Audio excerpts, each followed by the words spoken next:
This is an Atari 2600.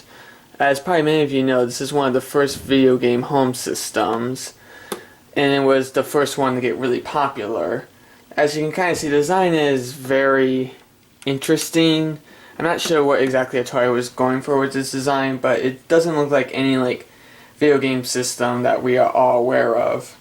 The first models of these systems came out in 1977. However, this is the second model, which came out in 1980. This is commonly known as the 4-switch model. The first one was the 6-switch. Now, despite the name, this one technically has 6 switches. It's just 2 of them were moved to the back here. And there are actually some kind of interesting switches on this thing. Now, here are all the switches. This is the on and off switch, which is pretty self-explanatory. This is black and white mode. It basically is a way of adjusting what type of TV you have. So if you have a black and white TV, you switch it to black and white. This is the cartridge slot, and this is how you select games. If you want to change the game mode, if you see my review of Space Invaders, you know that you have to change this if you want to change stuff like have the barriers move or whatever. Basically how you change game modes.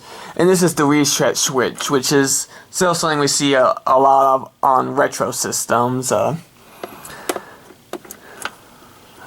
However, usually in many Atari games you do kind of have to use this to actually start the game.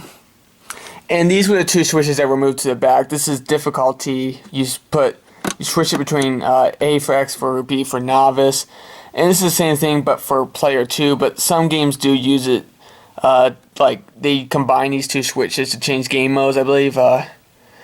I forgot what Atari game it was. It's like that one where you're in a space rock or asteroid, and it started with a G or something, go for something I can't remember. Anyways, this is again the cartridge slot. You insert cartridges like this, and then you turn on the power. It's again, it looks really cool, and it's not a design you see that often. Again, I don't know what the intentions were, but anyway, these are the controllers for the system. This is what a standard Atari 2600 controller works like. It's just a joystick and a button. However, as you might have already tell, the joystick isn't exactly the most fluent. I mean, it's not horrible. It's not that uncomfortable, but still, don't expect fluid movement with this joystick. And there's just one fire button. This is the controller I have plugged in the second port. There are also these paddle controllers for the Atari 2600.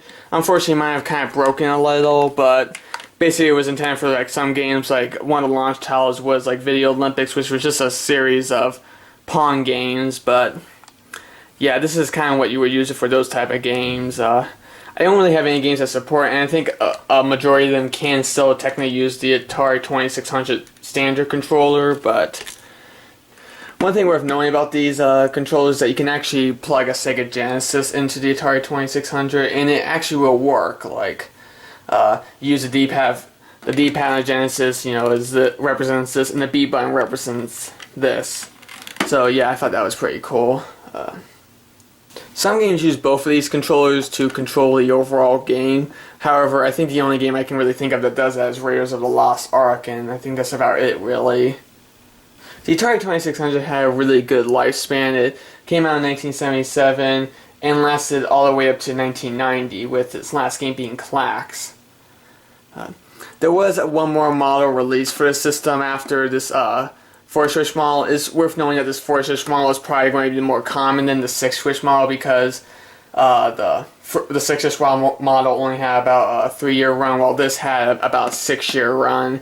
And the last model to succeed it was unofficially known as the Atari 2600 Junior. I say unofficially because technically the box still says Atari 2600, but it was, yeah, as you might have guessed, it was basically a smaller model. It came out in 1986, and that lasted all the way up to the end.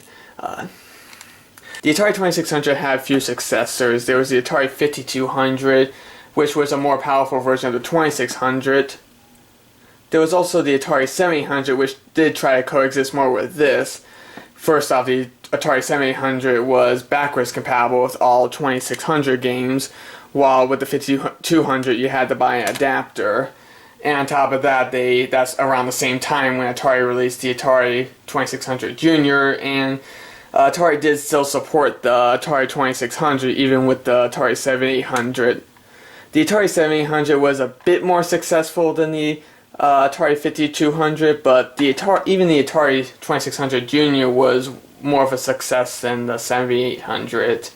It's estimated the 5200 sold 1 to 2 million units. The 7800 is estimated to have sold 3 to 4 million units, and it's estimated that the Atari 2600 sold about 22 million units, and I believe it's estimated that 6 million of those were from the Atari 2600 Junior.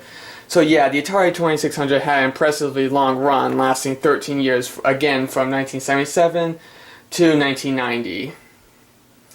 Anyway, this has been another video. Thank you so much for watching, and I'll see you guys next time.